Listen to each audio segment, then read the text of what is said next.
Hey there, Pete from Craft Cellars here. I've got another whiskey to tell you guys about. This has just arrived in the last couple of weeks, and I wanted to highlight it because for me this is an extremely interesting and unusual little whiskey. This is the Cinco from High Coast. It's a Swedish single malt, and what these guys have done is they've created a whiskey using 5 different types of sherry casks.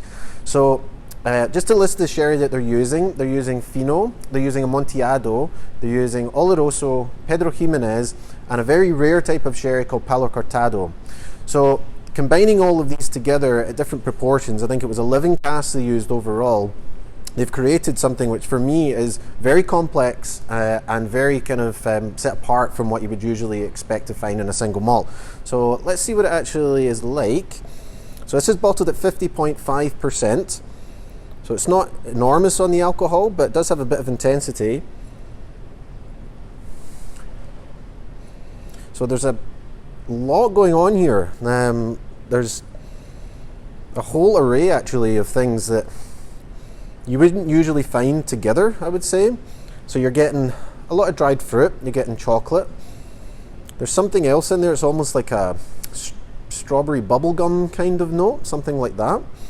But there's also sweet spice, maybe even something herbal. It's really interesting. Let's give it a little taste.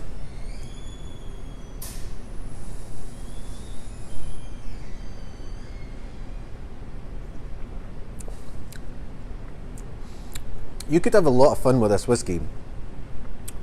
Again, much like before, there's a lot to kind of pick out here.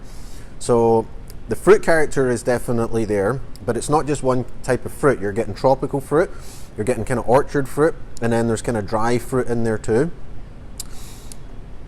There's a lot of herbaceousness actually I'm finding, and even things like tobacco, maybe even leather in there too.